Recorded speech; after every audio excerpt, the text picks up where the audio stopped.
안녕하세요. 화학의 날개를 달아주는 한쌤의 새빨간 화학2입니다. 용해와 용액에 대해서 알아보도록 하겠습니다. 그 전에 여러분들이 중학교 때 배웠던 개념을 한번 알아보는 시간을 갖도록 합시다. 불균형 혼합물과 균형 혼합물을 배웠을 거예요. 불균형 혼합물은 두 종류 이상의 성분 물질들이 고르지 않게 섞여 있는 물질입니다. 그대로 방치해두면 밀도가 큰 성분이 가라앉으면서 분리가 되는데 그 예로는 흙탕물, 우유, 미숫가루가 있습니다. 흙탕물과 미숫가루는 여러분들이 시간이 지나면 가라앉는 것을 확인할 수 있는데 우유는 확인한 적이 없을 거예요. 왜냐하면 우유 같은 경우는 하루, 이틀, 이 정도 시간이 지난다고 해서 분리되지 않고 한 달, 두 달 정도 지나야지 수분층과 지방층으로 분리되기 때문입니다. 따라서 우유도 불균형 혼합물이라고 할 수 있습니다. 다음으로 균형 혼합물은 두 종류 이상의 성분 물질이 고르게 섞여 있는 물질입니다. 전 영역에 걸쳐 고르게 혼합되어서 시간이 지나도 분리되지 않습니다. 그 예로는 공기와 설탕물이 있는데 설탕물은 여러분들이 균형 혼합물이라는 것을 많이 들어서 알고 있지만 공기는 그렇지 않을 것입니다. 그런데 잘 생각해보면 공기의 경우는 어딜 가든지 거의 질소가 80에서 79, 산소는 20에서 21%로 일정하다는 것을 알 수 있습니다. 공기가 기체 혼합물이긴 하지만 이 기체 혼합물도 균형 혼합물이라고 할 수 있습니다. 그렇다면 우리가 화학에서 균형 혼합물과 불균형 혼합물 중에서 더 중요하게 생각하는 것은 뭘까요? 중요하다기보다는 더 포인트로 둬야 될 것은 그렇죠. 고르게 섞여 있는 이 균형 혼합물에 포인트를 둘 겁니다. 그리고 이 균형 혼합물을 이제부터 이름을 다르게 부를 건데 뭐라고 부르냐? 바로 용액이라고 부를 겁니다. 여러분들 머릿속에 그냥 액체, 다른 것끼리 섞여 있는 혼합물 하면 용액이라고 불렀던 5개념을 지워버리고 이제부터는 균형 혼합물만 용액이라고 부르면 됩니다. 자, 이제는 용어 정리를 해볼게요. 용해, 두 종류 이상의 순물질이 고르게 섞이는 현상을 의미합니다. 용액, 두 종류 이상의 순물질이 균일하게 섞여 있는 혼합물로 균일 혼합물이 바로 용액이라고 부를 수 있습니다. 용매, 다른 물질을 녹이는 물질이 바로 용매입니다. 용질, 다른 물질에 녹아 들어가는 물질이 용질입니다. 농도, 용액에서 일정한 양의 용매에 녹아있는 물질의 양입니다. 쉽게 생각해서 용액에 용질이 얼마큼 들어가 있느냐 이거를 수치화시켜 주거나 아니면 표현하는 방식이 농도라고 생각하면 됩니다. 따라서 용매에 용질이 섞이는 현상을 용해라고 하고 그때 완성된 것을 용액이라고 부릅니다. 다음 그림에서 용매에 해당되는 것은 그렇죠, 물이겠죠. 용질은 설탕, 둘이 섞이는 현상을 용해, 섞였을 때 그 물질을 바로 용액이라고 부릅니다. 자, 용액의 특징에 대해서 한번 알아볼게요. 첫 번째, 액체의 다른 고체나 액체, 기체가 섞여 있는 것을 용액이라고 생각하지만 황동과 같이 고체 혼합물이나 공기와 같은 기체 혼합물도 용액입니다. 따라서 액체라는 작은 범위 말고 여러분들이 이제 확장을 해서 기체, 고체 혼합물도 용액이 될 수 있구나 라고 생각해 주면 됩니다. 두 번째, 액체 물질의 고체나 기체 물질이 섞여 있을 때 그런 용액에서 용매는 바로 액체입니다. 더 무조건 액체에 많은 양의, 액체보다 많은 양의 고체, 액체보다 많은 양의 기체가 들어간다고 하더라도 이 액체가 용매가 되는 겁니다. 한 가지 예를 들어볼게요.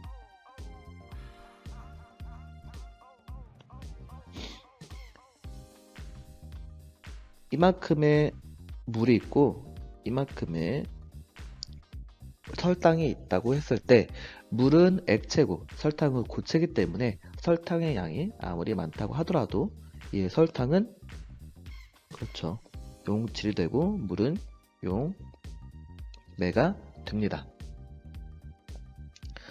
세 번째, 같은 상태의 물질끼리 혼합된 용액, 용매가 많은 양의 물질이고 용질은 적은 양의 물질입니다.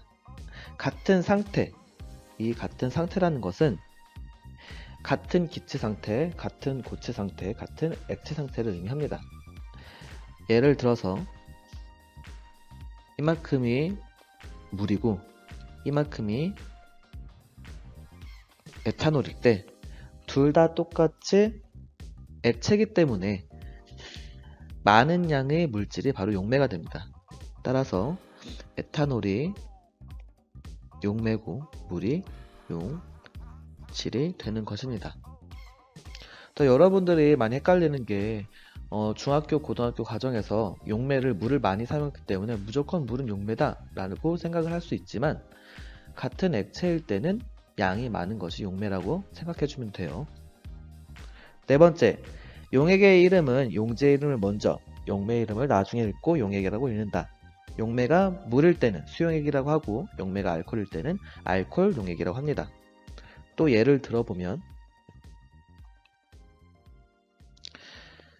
수산화 나트륨을 물에 넣어서 용액을 만들 때 용질, 수산화나트륨은 상온에서 고체입니다. 물은 상온에서 액체죠. 따라서 용질은 수산화나트륨이 됩니다. 그럼 수산화나트륨을 먼저 쓰고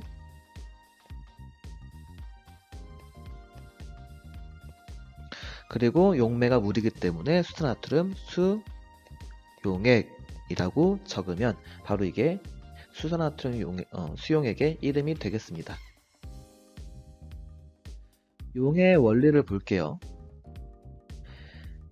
용의 현상은 용매와 용질에 작용하는 인력의 크기와 인력의 종류와 크기가 비슷할 때 잘 일어납니다. 이게 무슨 말이냐면 극성물질은 극성물질끼리, 무극성물질은 무극성물질끼리, 즉 끼리끼리 잘 녹인다는 뜻이에요. 따라서 물은 극성물질이기 때문에 에탄올에 잘 용해가 되고 극성물질은 에탄올에 용해가 잘 되고 무극성물질은 기름에는 용해가 되지 않아서 이렇게 층 분리가 일어납니다. 그래서 왼쪽에 있는 물과 에탄올은 잘 섞여 있지만 오른쪽에 있는 물과 기름은 서로 극성이 다르기 때문에 섞여 있지 않겠죠? 그럼 여기서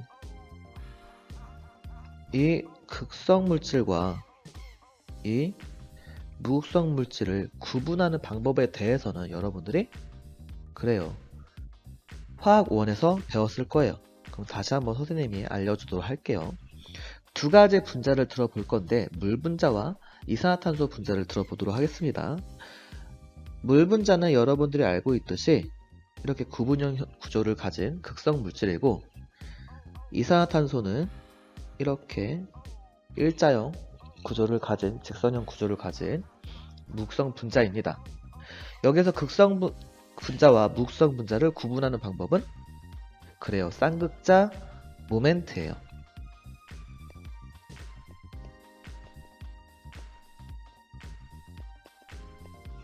그러면 분자의 극성이 말고 결합의 극성이라는 게 또 있습니다. 이 결합의 극성과 분자의 극성으로 한번 이 두 분자의 극성을 구분해 보도록 하겠습니다. 일단 첫 번째 결합의 극성을 볼 겁니다. 결합의 극성은 전체적으로 보지 말고 원자와 원자 사이만 보면 됩니다. 원자하고 원자가 같은 원자면 무극성 결합인 거고 다른 원자면은 극성 결합입니다. 여기에서 산소와 수소 같은 경우는 다른 원자이기 때문에 극성 결합이겠죠. 그런데 전기음성도가 산소가 더 크기 때문에 전자는 이런 식으로 산소 쪽으로 쏠릴 거예요. 따라서 수소는 상대적으로 플러스 전하를 띠게 됩니다. 마찬가지로 이쪽도 그렇죠. 그래서 여기에서 쌍극자 모멘트는 0이 아니라고 할 수 있습니다.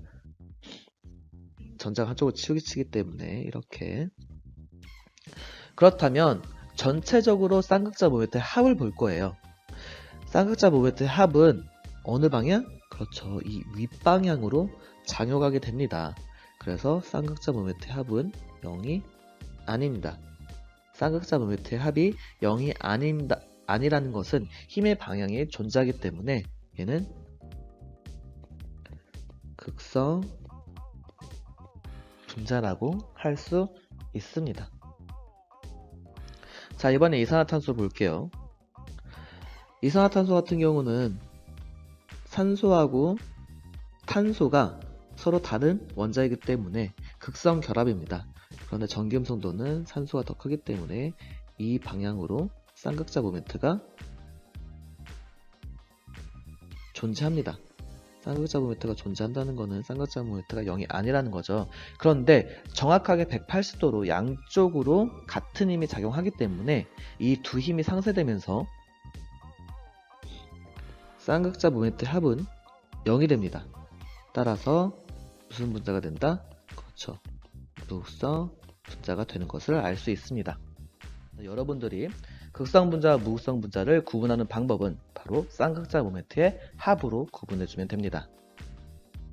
자, 지금까지 기본적인 용해와 용액에 대해서 배워봤습니다. 다음 시간에는 실제로 어떤 농도들이 있는지 농도에 대해서 배워볼 거예요. 다음 시간에 만나요.